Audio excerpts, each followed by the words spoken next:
At issue this Sunday, Massachusetts Senate President Karen Spilka will ask her about the gun reform bill she's pushing, her plan to make community college free for all, and the secretive nature of lawmaking on Beacon Hill. Plus, immigration and the migrant crisis are top issues in the presidential election. Should politics keep Congress from striking a bipartisan deal on the border right now? And we'll look at that and the impact that migrants are having here in Massachusetts and Greater Boston. At Issue starts now.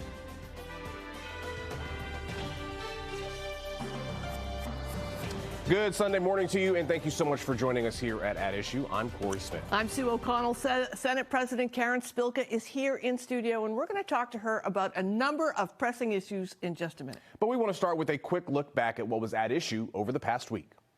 3 U.S. service members have been killed in a drone attack, and President Biden is promising to retaliate. We are learning more about that robocall that impersonated President Joe Biden, told people not to vote in the New Hampshire presidential primary. AI startup 11 Labs has banned a user that created the audio deepfake. Donald Trump will remain on the Massachusetts presidential primary ballot. The Supreme Judicial Court ruled the state's ballot law commission does not have the authority to remove him. All right, a House panel has voted to advance impeachment articles against Homeland Security Secretary Alejandro Mayorkas. This all goes back to what's happening on our southern border. The migrants that were sleeping at Logan Airport are beginning to arrive at a Roxbury Rec Center, which will now serve as a temporary shelter. Well, there's a bill now in the hands of the Senate that could actually help families. On Wednesday night, the House passed the $78 billion tax cut package, which includes an expansion of the child tax credit. Breaking on Beacon Hill, the Massachusetts State Senate just passed a gun reform bill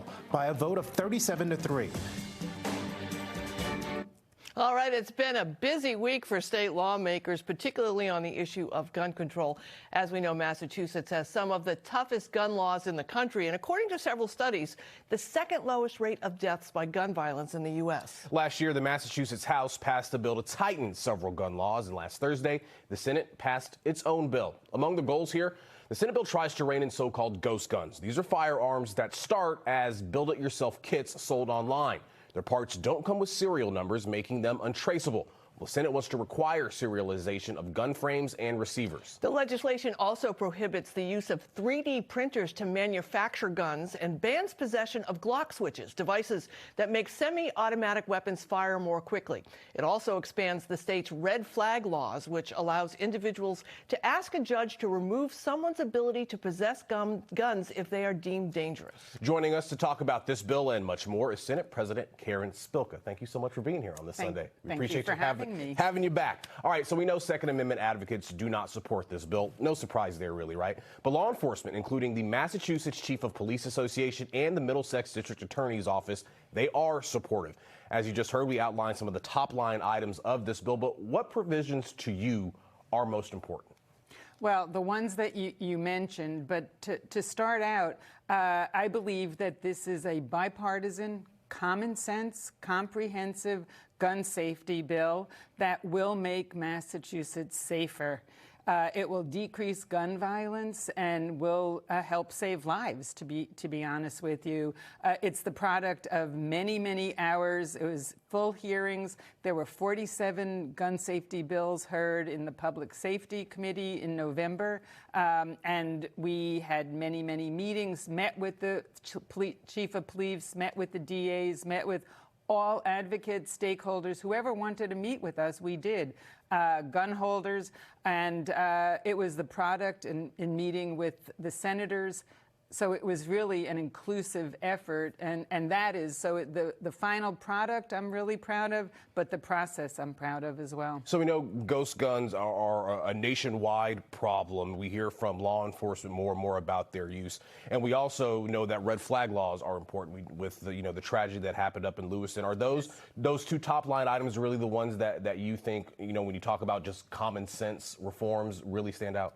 Well, they're among the many, many others, but we heard from people that there were times that if somebody needed, like a mental health professional that's working with somebody, we limited it to the last 6 months of working with a person, so you can't go back years, and you have to have a relationship with the potential person in order to use the red flag log. So we, again, tried to balance out the rights of the public and safety and without infringing on Second Amendment rights. So we know that the bill not done yet, not signed by the governor, because there are some differences between the Senate bill and the House bill that passed last year. Let's take a look at some of them. The Senate bill expands the list of who can petition a court to revoke someone's ability to possess a gun.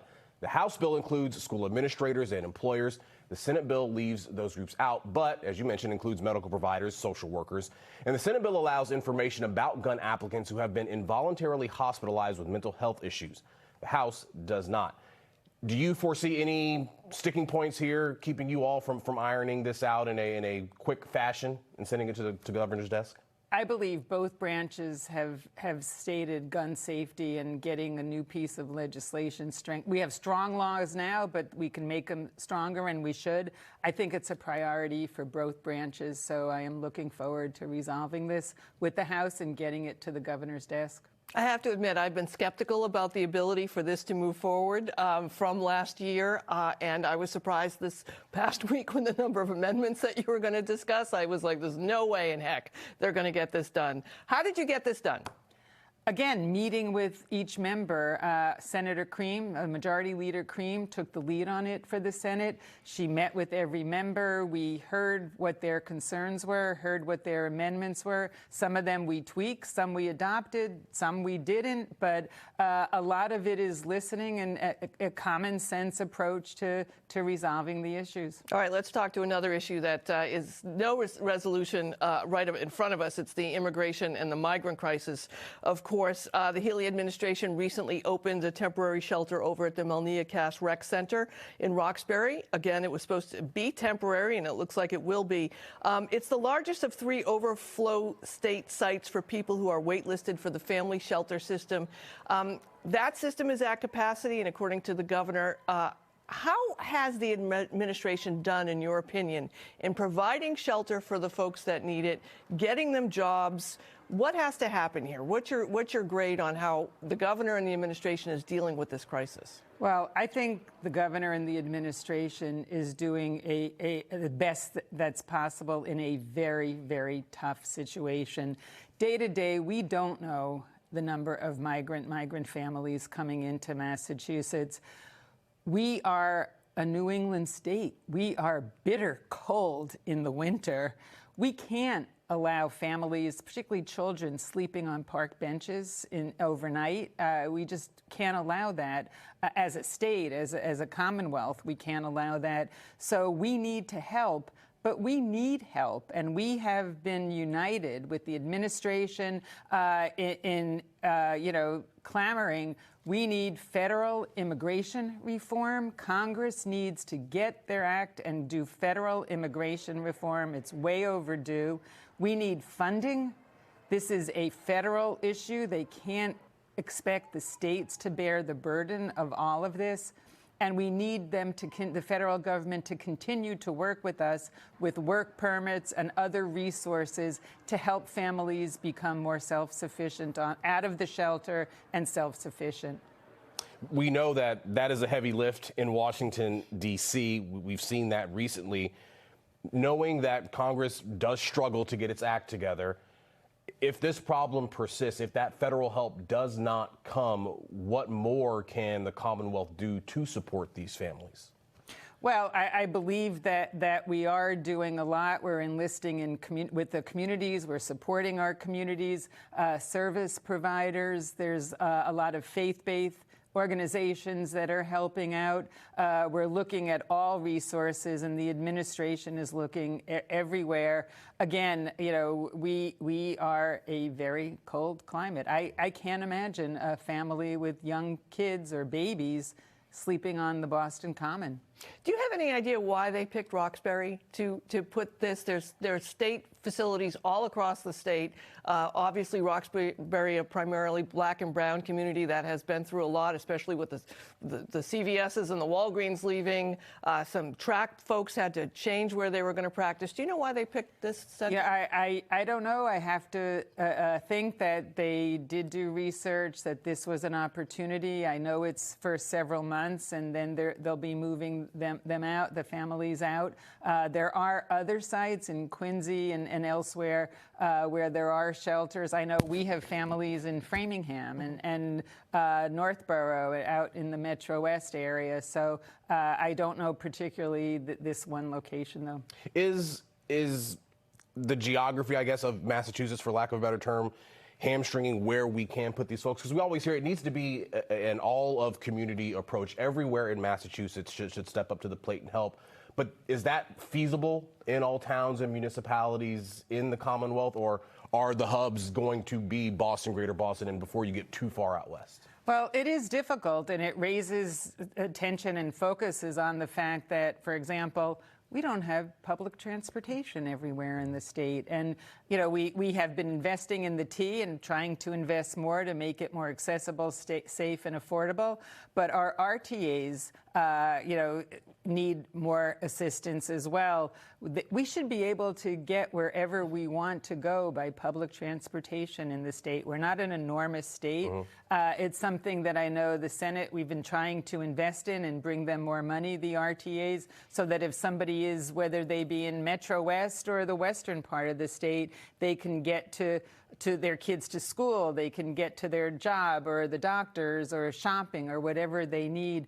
We need to continue focusing on public transportation. All right, I want to talk about transparency up on Beacon Hill. A bill filed by Senator Jamie Eldridge. It's called the Sunlight Act. The goal to kind of peel back the curtain on the legislative process. It will require all recorded committee votes to be posted on the legislature's website, require committee hearings to be scheduled at least a week in advance, make written testimony submitted to committees public, and subject the governor's office to the public records law, which everyone in this newsroom wants. Where are you on this bill specifically? I know it's still early days, but just in general, when we talk about transparency of the legislative process on Beacon Hill. Right. I'm a firm believer in transparency. The Senate rules incorporate all of those pieces, not about the governor because we don't have control, but in terms of more notice for hearings, putting our votes on the website. And if there's a Senate vote, we do put it on the website. All of those pieces that you spoke about, we have incorporated into the Senate rules already. So I guess I was on the website, the Mass Legislature website, clicking on Senate committee by Senate committee, and the gun legislation, for instance, you could clearly see the roll call votes, you could see what the bill was. But there are other committees on that website where you click on bills currently in committee and there's nothing there. You click on bills that have come out of the committee, there's nothing there. Is it uniform? Is every Senate out of Senate committees is every committee doing what it should from a clerical paperwork standpoint to get this stuff out to the public on the website? I will check into that as soon as I get back to the state. I believe that people should know how their legislature voted on a particular bill or issue. I have no problem with that and think that we should have it. So that's why we've adopted it as part of our committee, Senate committee rules. Is there anything that maybe goes too far? I know the state auditor got a lot of pushback when she talked about auditing the legislature. Or sang about auditing. Or singing about auditing. Is there anything that you feel goes too far when it comes to transparency? I would have to have specifics, but I do want to mention we do get annual audits. The auditor can only audit every 3 years. We get audited every year already. She fails to mention that fact, and it is a fact. We get audited by a certified public accountant company that is done governmental auditing, and we do that every year, and as soon as that audit is completed, Senate puts it on our website. So when you go back to the website, see if you can find it. I believe that all of our financials, our salaries, our invoices, our contracts, all of that is on our website is audited. So I think that is important, and we will continue to do that. I want to talk quickly about the Steward healthcare situation. Is there anything that state lawmakers can do in this situation right now? Right now, basically, the Secretary of Health and Human Services has the authority to be working on this. The Senate is primarily concerned for immediate sake, focusing on patient safety, the continuation of patient safety and patient access to care. However, this does raise issues of how did we get here? Mm-hmm. What can we do to prevent this from happening again? So I think that it's important, and I am planning, and the Senate, and hoping working with the House. We haven't had discussions yet to look at, like, the Health Policy Commission. That was created a little bit more than 10 years ago. Things have changed. Our healthcare systems have changed. Private equity has gotten involved in it. Can we make some changes to make sure that this never happens again? Can we expect hearings? Would there be Senate hearings? There can be hearings or joint hearings. I mean, I think it would be nice to partner together with the House and working on this. But to hear from experts, since this is a whole new day in healthcare, what happened here? What could we have done? Could we have done anything to prevent this along the way? And what do we need to do to make sure it doesn't happen with other healthcare providers? Speaking of healthcare, reining in prescription drug costs. Yes. We know you guys have tried to do it. Third time the charm. This time around, you're going to get this done? I'm hoping. I believe that I still go, when I go out in the district, and particularly when I go to senior citizens, councils on aging, I hear that they're still breaking apart their medications. They can't afford that, and eating. Massachusetts should not allow that to happen. We are the experts in healthcare. We're known for our provision of healthcare. It's just not acceptable. We can make prescription drugs more affordable to the residents, and that is part of the Senate's making Massachusetts more affordable. It's not only the tax relief bill that we did, but free community college, the prescription drug reform to make prescriptions more affordable, early education and care. Families need to be able to afford that and have that more accessible. And housing, we need to make housing more affordable. Last year, lawmakers approved Governor Healey's plan for free community college for anyone over 26 and older. Enrollment is up. I know that the administration is taxed a little bit in trying to take care of all of the people that are taking advantage of that. You want to expand that and make that free community college for all. For everybody, even for wealthy people, what's your motivation on that? Well, I think it's an entree into higher education if the person wants it. There are many of us among the state that don't see themselves as capable, willing, can do it, can afford it. I think that the vast majority of people taking advantage of it are those lower income people that need a little bit of assistance. I think that if it gets people into the 2-year program of community college, many will go on to 4 years. We have a workforce problem right now. The more people we can get into higher education and on a path for good paying jobs, the better off we are. That's why the Senate, we did not only 25 and older, but there is a nursing shortage. Every healthcare provider needs nurses. We added aspiring nurses go to community college for free. All 15 community colleges have nursing programs. This has increased the number of nurses. I was just at Mass Bay, and they mentioned how their nursing enrollment has just jumped tremendously. They're starting a night program, in fact, as well. And eventually having free community college for all.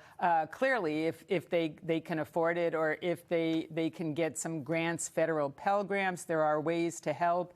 But I think we should be opening the doors. We should be shouting and touting our public higher education institutions. The community colleges, the state universities, and our UMass system does a fabulous job. Well, my daughter's graduating from community college this spring, so if you could have done it a little earlier, I would have appreciated it. But okay, sorry, we'll take it. All right, that is going to be where we have to leave it. Senate President Karen Spilka, thank you so much for being back here on At Issue. We appreciate the conversation. Pleasure. Thanks for coming. All right, up next, border politics and the migrant crisis. The U.S. Senate, at long last, appears poised to pass a bill that would toughen immigration and asylum laws. So what's the holdup from making the bill into a law? Well, it has to do with presidential politics, and that delay could have a significant impact right here in Massachusetts. Our Matt Pritchard is going to join us to look at the ramifications of the dysfunction at the border and in Congress. Next. Welcome back to At Issue. As you know, it's a presidential election year, and one of, if not the most divisive and important issues out there is immigration. And right now, leaders in Washington trying to come up with a comprehensive plan to deal with the high number of migrants crossing the border. And NBC 10 political reporter Matt Pritchard is here. Matt, let's start by looking at this long overdue federal legislation that could possibly deal with the border crisis. What's going on? It's pretty crazy to even say that Congress is getting close to an immigration deal here. That's something we haven't said in a very long time, but in the Senate, they are working on it. It's a bipartisan deal that could take forward a lot of different items that people have been concerned about for a long time. Reformatting the asylum system, making it more difficult to claim asylum, also making it harder to appeal if your asylum request is denied, things that Republicans have been calling for quite a while. Also giving the President of the United States the actual opportunity to shut the border down, something we have heard from Republicans repeatedly. But the question is, can they actually get this over the finish line? I mean, ultimately right now, Republicans in the House specifically are hearing from former President Donald Trump, who is saying that they should not pass this because it could hinder his abilities to make it back to the White House. Earlier on this week, I had a chance to speak with Representative Jake Auchincloss, who said this about the entire situation. Status quo for Massachusetts is not sustainable. The Commonwealth is spending hundreds of millions of dollars on shelter and services for migrants. And while as a Commonwealth we pride ourselves on being a home for refugees, on welcoming newcomers, we have to do so in a lawful and orderly way. And these last 6 months are not a sustainable path. So certainly an issue we know here well in Massachusetts, as the congressman was just talking about. They're planning on bringing this up in this coming week, so we'll wait and see if it can make its way over to the House. Sue, I want to get your thoughts on this. We spoke about it on the podcast. Yeah. I called it the unicorn, the bipartisanship on the Senate side of things that got killed by Donald Trump. Is to be expected in an election year, or are you surprised that even Republicans are saying, why are we doing this? No, it's outrageous, and it's not expected. You have a former president who is meddling in the current administration and the current lawmakers' world. You actually have, to Matt's point, a solution that people are saying, yes, this is a good idea. Instead of an executive order, any president, any future president can permanently decide if there are 500,000 average over 3 days of people crossing the border, I can just shut the border. That's not ever happened before. There's a list of things that Republicans want, Democrats want, and it's not going to happen probably because Trump is in there really holding it over people's head as the presumptive Republican nominee. Do you want to vote against that? So we'll have months of border crisis, which could be averted right now with a bipartisan agreement, which is what Americans say they want. They want leaders to work together. So we know that all the dysfunction in D.C. is hitting home here in Massachusetts and other states. Frankly, the migrant crisis, not having enough space, not having enough shelter. Earlier this week, we had this topic come out. You know, the recreational complex over on Melnia Cass was open as a temporary shelter for migrant families who had been sleeping at the airport. 75 families. Matt, we're going to continue to see this problem really hit home again until Congress gets its act together. Yeah, that's right. And we actually got a chance to speak with Governor Maura Healey earlier on in the week and sort of spotlight this entire situation. Remember, she has been asking the Biden administration to do something for months, which when you have a Democratic governor calling on a Democratic president to do something in an election year, that shows you what we're dealing with here in Massachusetts. But going back to the Trump of it all here, she says that this is absolutely outrageous and that the former president needs to take his hand out of this situation.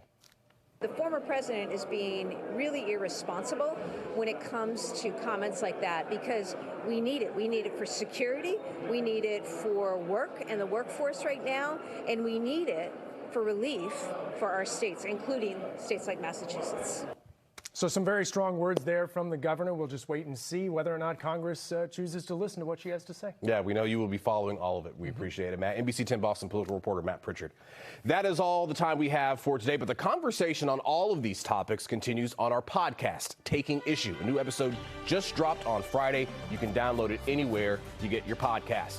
We are back here next Sunday, and we're going to be joined by Boston Mayor Michelle Wu. We'll discuss a host of issues, including reforms she's proposing, including her plan to overhaul the city's zoning code and making public transportation free to ride. Thanks for joining us here on At Issue today. I'm Corey Smith. And I'm Sue O'Connell. Enjoy the day.